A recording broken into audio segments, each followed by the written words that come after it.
Yo! Welcome back to One More Mana. My name's Derek, and today we are getting back into another Throne of Eldraine related deck tech.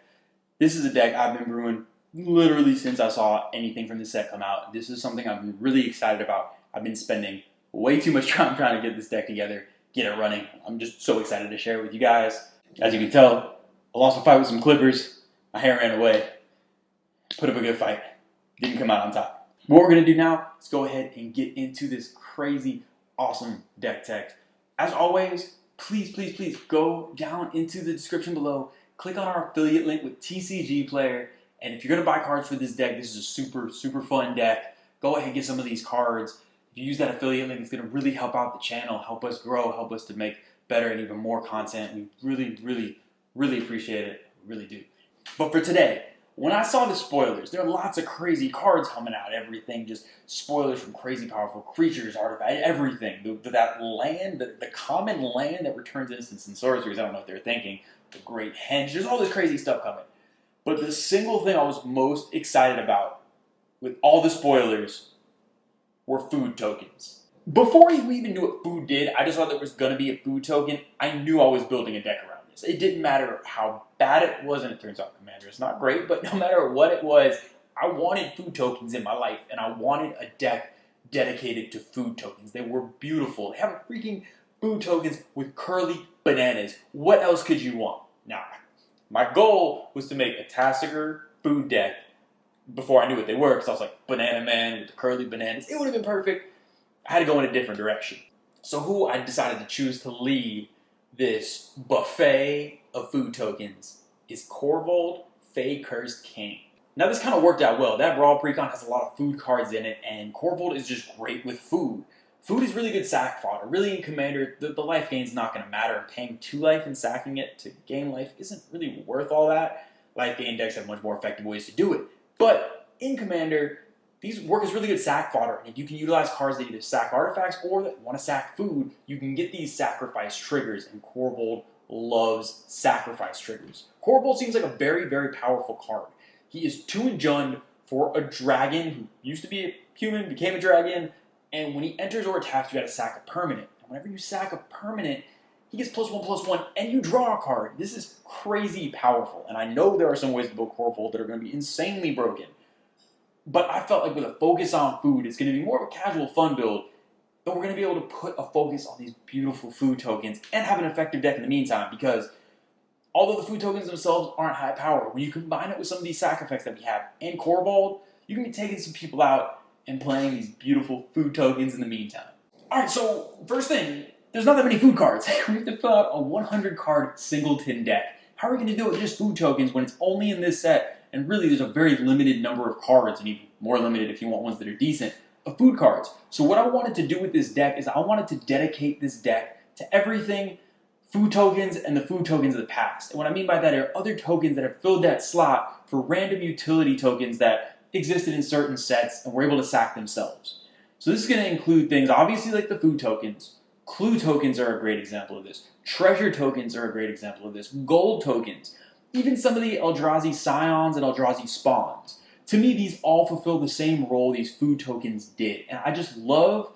Tokens are I run a lot of token decks. In my personal decks, I run a lot of token decks. I love tokens. And to be able to go through Magic's history and essentially dedicate this deck to all those tokens that had those little niche spots when they were in Standard and everything like that, and give them all a home, I think is awesome. And it's a deck that can grow over time as more and more of these types of tokens get printed. So it's a deck I'm so excited to put together. This is one I am building in physical with the cards. And then watch it grow over time and see what can be added to it. I love it. Already got all the foil food tokens for it, and I'm so excited to get to playing. Alright, so we're gonna start with the creatures. Now, for Korvold, you want tokens, but instead of going creature tokens again, like I said, I want food tokens. Food tokens are at a premium, and there's a few creatures that we can put in here that are going to do a better job than really anything else at getting that for us. Gilded Goose and Gluttonous Troll are, to me, the 2 best food token creators. With Gluttonous Troll, it creates multiple food tokens as it comes in, and then it lets you sack permanents, not just the food token, you can sack any permanent. One of the most important things about these food token producers is we want things that can sack them as well. We don't want to be sitting there paying 2 mana just to gain life. We want to get other effects. Obviously, we have our commander to get us the card draw and that buff effect, but we really want to have other things as well to get us as much value as possible. Gluttonous Troll is a perfect example of this, and Gilded Goose. Gilded Goose is awesome. I love this card so much. It was actually the first Throne of Eldraine pack I opened a Gilded Goose, and I was so excited because I already had the idea for the food deck. It's such a cool card. You can make food, it can sack food. It is everything we want, and if you can be in a situation with lots of food, you get the value, or you can just sit there and produce it. Oh, I love it. The art's amazing. This is just, Gilded Goose is one of the all-stars in the deck. You can come out early and really get that engine going. Another just amazing food-related card is Savvy Hunter. Savvy Hunter is on the same level as those other two. It is crazy. Whenever it attacks or blocks, you get a food token, and you can sack 2 food to draw a card. Again, everything. It has the production and the food sacking that we need in these cards. And with cards like this, all of a sudden, these food tokens that really weren't doing much, this is an engine going, and we're getting so much value between producing mana or drawing cards or buffing creatures that all of a sudden the benefits we get with our commander are great, but we're getting other benefits in the meantime, and all of a sudden these food don't look so bad. Even in a commander deck, you're getting value from it. Now, I mentioned we want other types of tokens that fit this food type role. Another great card is Tireless Tracker. Tireless Tracker gets us clue tokens, which are basically the better version of food tokens. Pay 2 mana, you get to draw a card instead of gain some life. Tireless Tracker is an amazing card in so many decks, but it's just perfect in this one. You're going to get to draw so many cards with your commander that clue tokens can stick around and kind of chill until you're ready to use them. And Landfall in Jund, we're running green, we're running land ramp. It's going to be easy to get a lot of triggers off of this. So this is almost like a baby version of your commander in this deck. It's pretty awesome. Now we also want Eldrazi. Pawn of Ulamog is a great example of a way to get Eldrazi. We have a decent number of creatures, and just be able, for when a creature dies, to just immediately be able to replace it with a sacrificable token is great. We have so many tokens in this deck that have the ability to sack themselves, and even when you have to pay mana, it's for a low mana cost. It's amazing. Sacrifice outlets are so powerful in Magic, and for this deck, our focus is really on having things that will sack themselves. Ashnod's Altar is great. Cards like that can just allow you to sack, we want those. Those are amazing. But those can get destroyed. When you have stuff that can inherently just sack itself, it makes it so much more resilient. And yeah, Pawn of Ulamog does an amazing job of giving you stuff that's going to do that. We've talked about all these self-sacking tokens. We can't forget about, probably, other than clues, I would say these are probably the second best, and they're treasure tokens. And what card is better at just dumping out treasure tokens than Dockside Extortionist? Now, I know this card is still pretty expensive. It's new. But this is one of those cards. I still haven't gotten my hands on one yet. I'm in the process for building this deck. It seems insane. And in a lot of decks, you want to ramp earlier to get stuff going. But this is the type of deck where a turn 8 Dockside Extortionist is just as good, because you can just sack all of that to get your commander huge and take people out. This is amazing. This card is so good. I don't really need to go on. People know how powerful it is based on the price it's sitting at. But yeah, this is, again, just more token, more self-sacking token production that just all comes together. Now, looking at the enchantments, 2 cards that are good in any token deck, but even more important in this deck are going to be Awakening Zone and From Beyond. These do exactly what they want. They're giving us those self-sacking tokens that also ramp us. This is great. These are so powerful. And again, you want them in any token deck, but they fit perfectly. It's producing the exact, line of tokens that we're looking for. But along these lines, there's 2 that fit specifically in this deck that I just love. Trail of Crumbs is great. It produces food, and it gives you a way to utilize that food to sack it for value. It is such a powerful card. It's going to allow us to look at the top of our deck, pick cards. It almost serves as like a mini better Divining Top when you're able to sack food. This card is crazy. And you only cost 2 mana to drop it. With all the food production we have, this card is just great. And then the other one is going to be Ulvenwald Mysteries. Ulvenwald Mysteries is dumb. When a non-token creature dies, you get a clue. So immediately you get value. But then when you sack that clue, you can then get a token. One, we have other clue production, so that's already going to synergize. And the fact that we can just go down the line of, if we're able to sack a creature, get a clue, sack that, get a token, sack that. So much value just to throw +1 counters on our commander. Draw so many cards. And again, this only costs 3 mana. Now this is one of those that doesn't directly synergize with food, unfortunately. But at the same time, again, food is limited. We need to have basically food-like effects. And like I said, clues, to me, are the best version of that. And this is a great way to benefit from clues and to make clues. And this is awesome. We have so many creatures that we really want to sacrifice, don't mind sacrificing. This is a great way to just get a chain of events that come off of each sacrificed creature to get you maximum value. Looking at the artifacts, there's a lot of all-stars in these artifacts. Animation module is just so good. Animation module is going to allow you to benefit. Whenever you get those +1 counters placed on your commander, which will be happening a lot, you just pay 1 to get another token. Now, this type of token isn't necessarily what we want in the deck. It doesn't self-sacrifice. But we do have sack outlets, and having just random token fodder isn't a bad thing. Just the fact that this plays so well with our commander being able to just throw +1 counters on him, it's an effect that you just can't leave out of this deck, and it's very cheap to put down and cheap to use. Giant Skewer is another card I love out of Eldraine. This is a little bit of a weird one. The creature has to deal combat damage to a creature to get a food token, but I don't care. The art is so cool. It's an amazing card. Got some foils for super cheap, and it's great because if you do get in a situation where if your commander gets huge and you put this onto it, worst case, they don't block and you just get in for a whole bunch of damage. If they are able to block, you get some food. And again, having those pretty food tokens all over your battlefield is kind of the point of this deck. That's my favorite part of this deck. So that's great.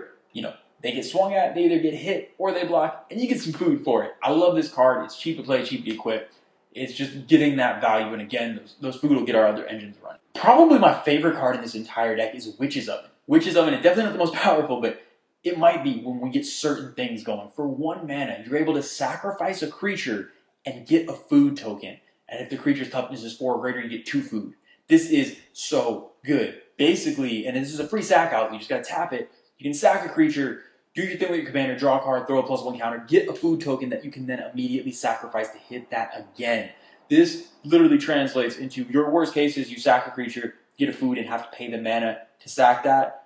You're putting almost no mana in, getting 2 cards, 2 +1 counters. This card is insane and it's repeatable. For this deck, the level of value we get off of this sack outlet, there are times where if we get some food engines going, again, you have to tap it, so it's not as repeatable as something like an Ashnod's Altar, but this is one of those cards that you feel great with on the board because you have that instant speed sack to make food, and this is one of the best repeatable food generators in the whole deck.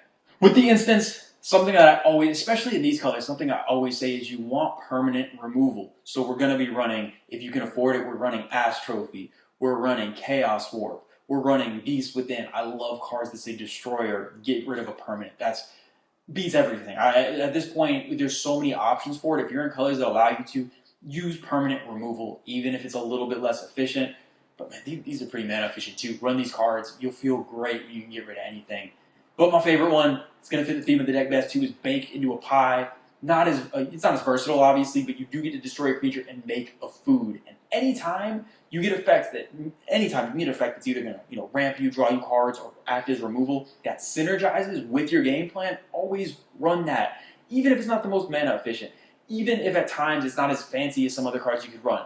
When things synergize like that, if your whole deck is synergizing together, it gets it running so much better. So maybe it's 4 mana is not the most efficient to just destroy a creature, but the fact that it's doing that and creating a food, when you're getting that double whammy, again, that the power of having things that synergize is sometimes underrated. And a card like this, you're going to feel so good running it when you're able to cast it. With the sorceries, running Foreboding Fruit, Wolf's Quarry, and Taste of Death. We're just trying to get all this food. All food. These are just cards that are just going to throw food tokens onto the battlefield. Again, not the most efficient, but this deck, no pun intended, it needs to be on flavor. Flavor needs to be everywhere in this deck, and I basically put every food producer that isn't just completely useless into here. It needs to do a great job of it. Again, we got ways to make them better than they at first appeared. But with the sorceries, the two that probably have the chance to make the biggest impact, especially late game, are going to be Brass's Bounty and Skittering Invasion.